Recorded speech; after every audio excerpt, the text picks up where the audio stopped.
আল্লাহ তাআলা বলেন তাআলা কুনতি রাসূলিল্লাহি উসওয়াতুন হাসানাহ লিমান কানা ইয়ারজুল্লাহ ওয়াল ইয়াউমাল আখির ওয়া যাক্কারিয়া।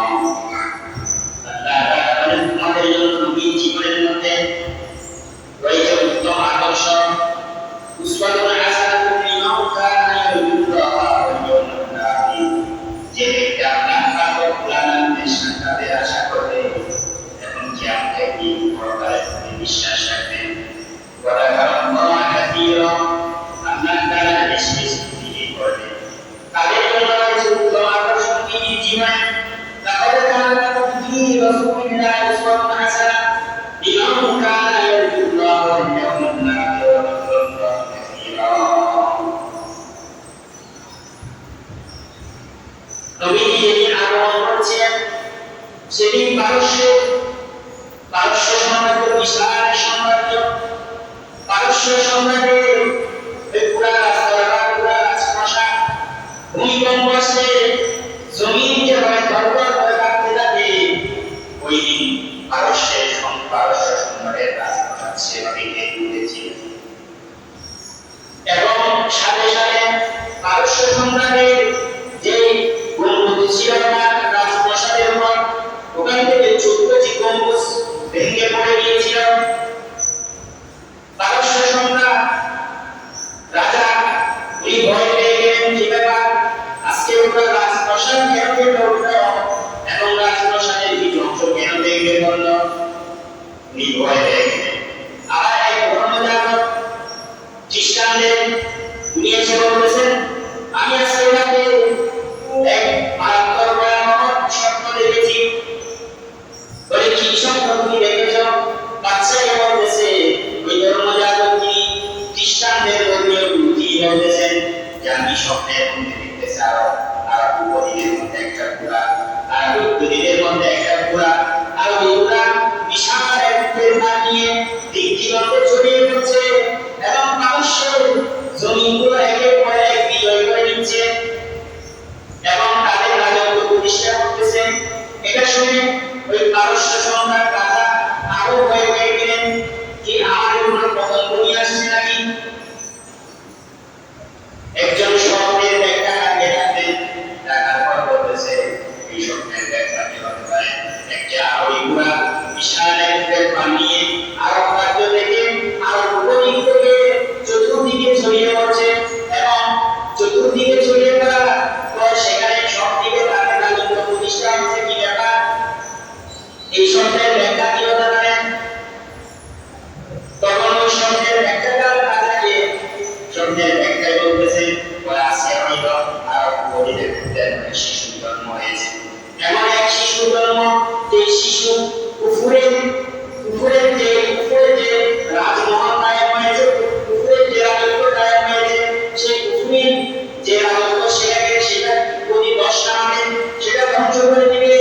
আল্লাহর প্রতি যে বিচার করা হচ্ছে, আল্লাহর জমিনে যে শিরক ছড়িয়ে পড়েছে, আল্লাহর জমিনে আল্লাহর দ্বীন নাই, এটাকে সে প্রতিষ্ঠা করবে, ইনসাফ প্রতিষ্ঠা করবে পৃথিবীতে, পুরো পৃথিবীতে সে রাজত্ব প্রতিষ্ঠা হবে। এমন একটি আদর্শের বিকাশ ঘটাবে যেটা আগে ছিল না। ইনসাফ প্রতিষ্ঠা হবে, শান্তি প্রতিষ্ঠা হবে, এমন একটি শিশু জন্ম আজকে আরব উপদ্বীপে হয়েছে। প্রথমে বাদশা চিন্তা করেছিল আরব উপদ্বীপ বিভিন্ন দলে বিভক্ত, তারা কিভাবে এভাবে উঠে পা নিয়ে আরবিয়ার পুরা সাম্রাজ্যের চারিদিকে দখল করে নিচ্ছে। তারা তো বিভক্ত জাতি, তারা কিভাবে এটা করবে? যখন স্বপ্নের ব্যাখ্যাকারী ব্যাখ্যা দিল যে আজকে এমন এক শিশুর জন্ম হয়েছে যে একদিন বড় হয়ে সে কি করবে, পুরা পারস্য সাম্রাজ্য এটা পুরা ইসলামের দখলে চলে আসবে তাদের দিকে। তখন ওই রাজা বাদশা ভয় পেয়ে গেলেন, আমাদের শত শত বছর যে রাজত্ব চলে আসতেছিল এটা নয় ধ্বংসের দ্বার প্রান্তে। পারস্যের আরেকটা কি ছিল, আরেকটা বিশাল একটা অগ্নিমন্ডল ছিল, যে আগুনের পূজা করতো অগ্নিপূজারীরা, তারা সবাই আগুনের পূজারী। ওই অগ্নিপূজারীরা 1000 বছর ধরে আগুনের পূজা করতো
যে সাফ করে দিলেন ওই উপসাগরে কেরামত করে শুনিয়ে দিলেন ব্যাখ্যাকার কোন ধর্মীয় জ্যোতিষী যারা রয়েছিল তারা ব্যাখ্যা দিচ্ছে আর উপসাগরে আরব উপদ্বীপে এমন এক শিশু জন্ম লাভ করেছে যে শিশু পারস্য সাম্রাজ্য গঠন করবে, যে শিশুর নেতৃত্বে যে শিশুর যে আদর্শ দুনিয়ার জমিনে বাস্তবায়ন করবে, সেই আদর্শ দুনিয়ার বিশ্বময় ছড়িয়ে পড়বে, সেই শিশু একদিন যখন বড় হবে এই যে অগ্নিপূজারীরা অগ্নি পূজারী থেকে বিরত থাকবেন, এই অগ্নি পূজার ঘটাবেন উনি, এবং এই যে কুসংস্কার নদীতে তেলে গুণা চলে যাবে, এই সমস্ত কুসংস্কার যেগুলো রয়েছে সেই সমস্ত কুসংস্কার এগুলো সবটা বিলীন করাবেন উনি করেন কে হযরত মুহাম্মদ আরবি সাল্লাল্লাহু আলাইহি ওয়াসাল্লাম। নবীজির আগমনের উদ্দেশ্য এমন দাওয়াত কাজ শুরু করেনি, দাওয়াত কাজ শুরু করবেন আরো 2 বছর পরে, 40 বছর পরে যখন নবুয়ত পাবে তখন থেকে দাওয়াত কাজ শুরু হবে। এর আগে পৃথিবীতে এক কি বিপ্লব শুরু হয়ে গেছে, আগুন নিভে যাচ্ছে, কুসংস্কারের নদী শুকিয়ে যাচ্ছে, বাদশা রাজপ্রসাদকে করতেছে, তার ভূমিগুলো ভেঙে পড়ে যাচ্ছে, অর্থাৎ এক বিপ্লবের সূচনা হতে যাচ্ছে। এ ধরনের বিভিন্ন অলৌকিক ঘটনা নবীজি আলাইহিস সালামের জন্মে কি ঘটেছিল। ফাতেমা বিনতে আব্দুল্লাহ নামক এক মহিলা মা আমানার ঘরে সেদিন উপস্থিত ছিলেন।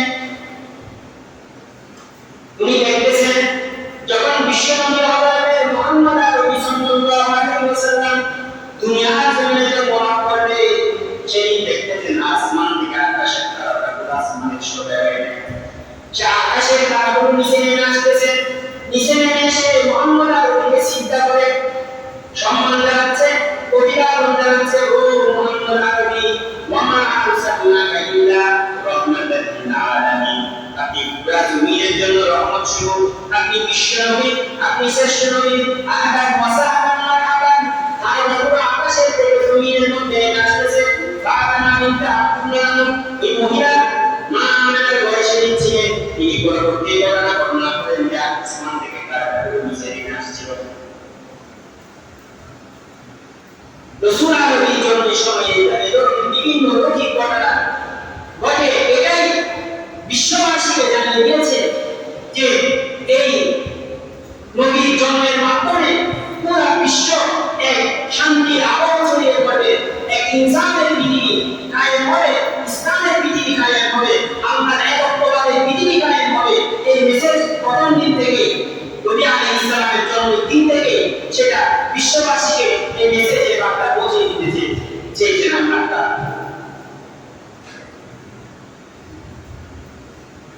নবী আলাইহিস সালাম সুন্দর আদর্শ মানুষকে উপহার দিয়েছেন, যে আদর্শের জন্য, যে আদর্শের মাধ্যমে পুরো বিশ্ববাসীকে তিনি বিমোহিত করেছেন, যে আদর্শের মধ্যে আমাদের জন্য রয়েছে শিক্ষা। لقد كان لكم في رسول الله أسوة حسنة لمن كان يرجو الله واليوم الآخر وذكر الله كثيرا। এখন আমাদের সমাজের মধ্যে যে কুসংস্কার বিধান যেগুলো রয়েছে এগুলোর ভিত্তি ইসলাম আছে কিনা, ইসলাম কি করে সম্পর্কে। নবীজির জন্মদিনকে ঘিরে একবার ভাইরা কি পালন করে, ঈদে মিলাদুন্নবী সাল্লাল্লাহু আলাইহি ওয়াসাল্লাম। মিলাদ মানে জন্ম, মিলাদ মানে জন্ম তারিখ, মিলাদ মানে জন্ম সাল। ঈদে মিলাদুন্নবী দ্বারা তারা বুঝাতে চান নবীজি যেদিন জন্ম লাভ করেছে সেদিন হচ্ছে একটা ঈদ, কারণ এই মায়ের আনন্দ, এই আনন্দ করার দিন। সেজন্য যেদিন নবীজি পৃথিবীতে আগমন করেছে সেদিন আমরা সবাই পালন করবো, আমরা সবাই খুশি উদযাপন করবো, আমরা সবাই বিরিয়ানি খাবো, আমরা সবাই জিলাপি খাবো, আমরা সবাই মিছিল করবো। এটা হচ্ছে নবীজি যেহেতু জন্ম লাভ করেছে সেজন্য খুশি উদযাপন। এই মিলাদুন সম্পর্কে হাদিসের মধ্যে কি আছে, এই মিলাদুন সম্পর্কে কোরআনের মধ্যে কি আছে, সালফে সালিহিন যারা রয়েছেন, ইমামগণ যারা রয়েছেন, সাহাবায়ে কেরাম যারা রয়েছেন, তাবিঈন যারা রয়েছেন, তারা কি বলেছেন। নবীজির জন্মের দিন যদি বিশেষ কোনো দিবস যদি পালন করতে হতো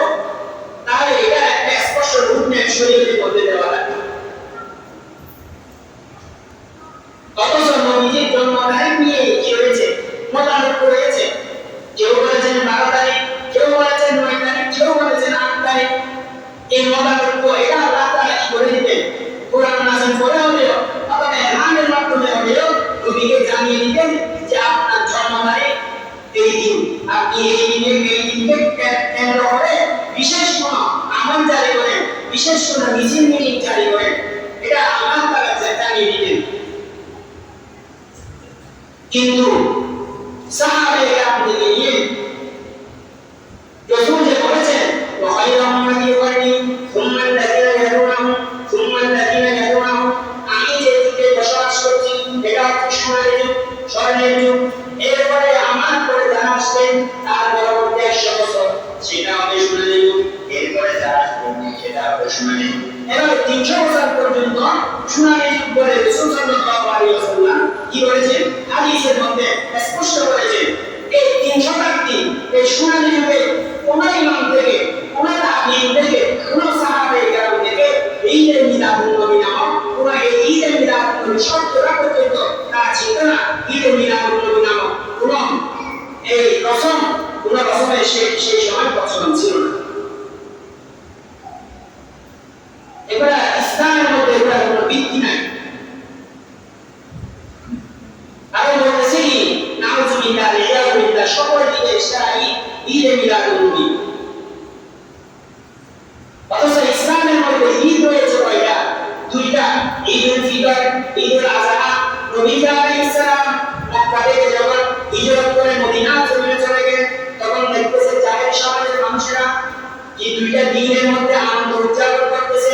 রাসূলুল্লাহ সাল্লাল্লাহু আলাইহি ওয়াসাল্লাম তাদেরকে ডেকে জিজ্ঞেস করলেন কি ব্যাপার, তোমরা কিসের আনন্দ উদযাপন করতেছো? তারা ডাকতে বলে ইয়া রাসূলুল্লাহ ইয়া হাবিবাল্লাহ, এটা হচ্ছে জাহেল সমাজ থেকে আমরা এভাবে দুটি দিনের মধ্যে আনন্দ উদযাপন করি। রাসূলুল্লাহ বলেন আল্লাহ তাআলা তোমাদের জন্য এই যে উত্তম দুটি ঈদ দিয়েছেন সেটা হচ্ছে একটা হচ্ছে ঈদুল ফিতর আর একটা হচ্ছে ঈদুল আযহা। এছাড়া ইসলামের মধ্যে আর কোনো ঈদ নেই। বড় বড় উলামায়ে কেরাম, বড় বড় সাহাবায়ে কেরাম, ইমাম আযম আবু হানিফা, ইমাম মালিক রাহমাতুল্লাহি আলাইহি, ইমাম শাফিঈ, ইমাম আহমদ ইবনে হাম্বল, বড় বড় ইমাম জামাজাতের ইমাম তারা কখনো ঈদে মিলাদুন নবী পালন করেন নাই। বড় বড় সুফিয়ায়ে কেরাম আব্দুল কাদের জিলানী রাহমাতুল্লাহি আলাইহি, জুনাইদ বাগদাদী রাহমাতুল্লাহি আলাইহি, রাজা মুঈনুদ্দিন চিশতি রাহমাতুল্লাহি আলাইহি, এরা জীবনে কোনোদিন ঈদে মিলাদুন নবী নামক রসম কোনো উদযাপন করেন নাই। তো এই ঈদ আসলো থেকে ইতিহাসের পাতাটা দেখা যায় 640 হিজরিতে একজন বাদশা ছিল। সেই বাদশা ইরানের মুশরিক শহরের এক বাদশা ছিল, অত্যন্ত অভাবে ইরানের একজন বাদশা ছিল, তার নাম হচ্ছে মুজাফফর ইবনে আবু সাঈদ কওকরি। এই বাদশা অপচরণময় বাদশা ছিল। সে বলতেছে যে খ্রিস্টানরা যেভাবে ঈসা আলাইহিস সালামের জন্মদিবস পালন করে, যেভাবে ঈসা আলাইহিস সালামের জন্মদিন উদযাপন করে, আজকে এই বছর থেকে আমরাও নবীজি জন্মদিন পালন করব এবং এটা রাষ্ট্রীয় বিষয়, রাষ্ট্রীয় কর আছে, সেটা ওই ঈদে মিলাদুন নবী কি করা উদযাপন করা। এবং ওই সময় শরীয়তের অনেক উলামায়ে কেরাম এটা নির্দিষ্ট করেছিলেন।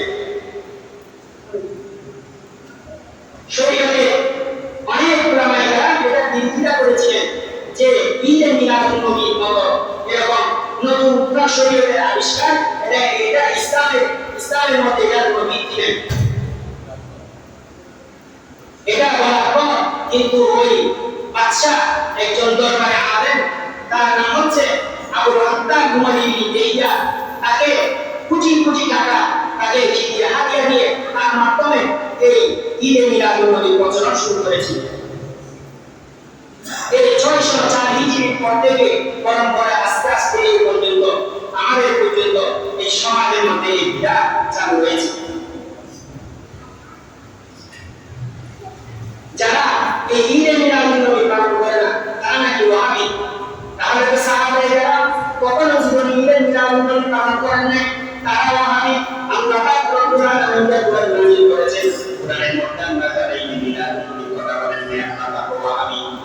এই যে বড় ইমাম তারা কোনোদিন ঈদে মিলাদুন নবী পালন করেন নাই, তারা সবাই ওয়াহাবি। এই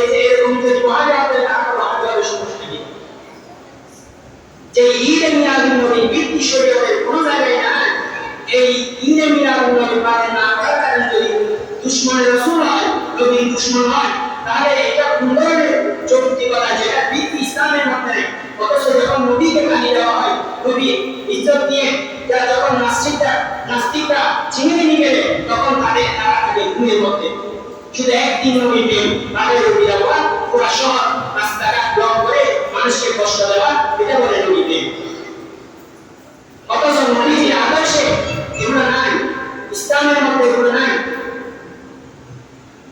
সাহাবায়ে কেরামের যে ঘোড়ায় করে জিহাদে যেতেন, সেই ঘোড়া পায়ের যে দুরারুক্ত রাস্তার মধ্যে ওই ঘোড়া যদি এক পাল্লায় দেওয়া হয়, কিয়ামত পর্যন্ত আগত সমস্ত মুভমেন্ট যদি এক পাল্লায় দেওয়া হয়, ওই সাহাবায়ে কেরামের পায়ের দুরোর পাল্লা বেশি ভারী হবে।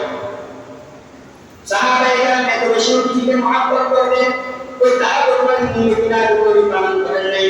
আব্দুল্লাহ ইবনে জুবাইর রাদিয়াল্লাহু তাআলা সাহাবায়ে কেরাম কিভাবে নবীজিকে ভালোবাসতেন।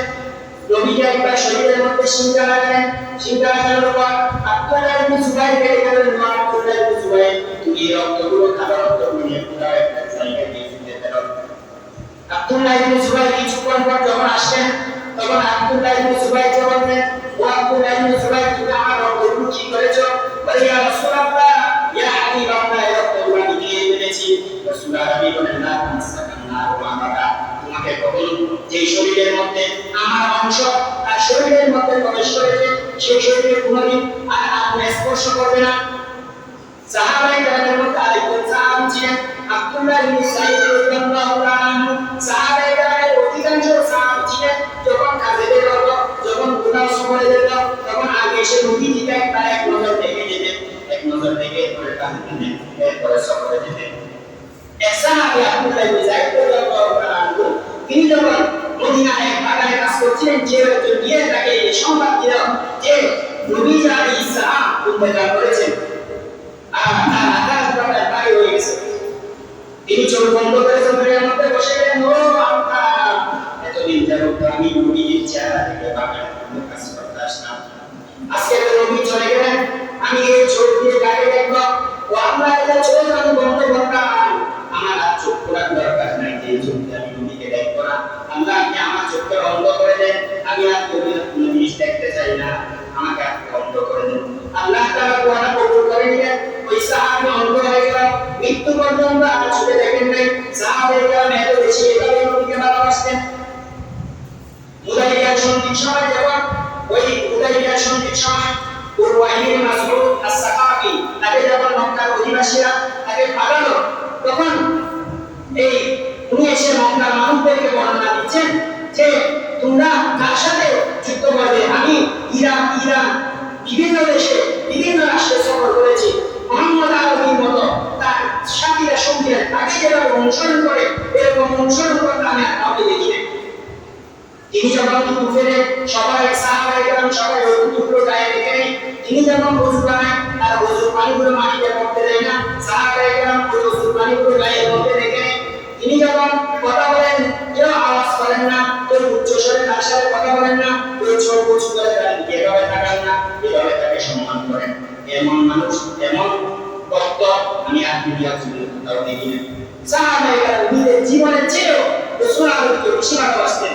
কোন সাহাবায়ে কেরাম যে মিলাদ করেন, সাহাবায়ে কেরাম ঈদে মিলাদ নবী পালন করেন।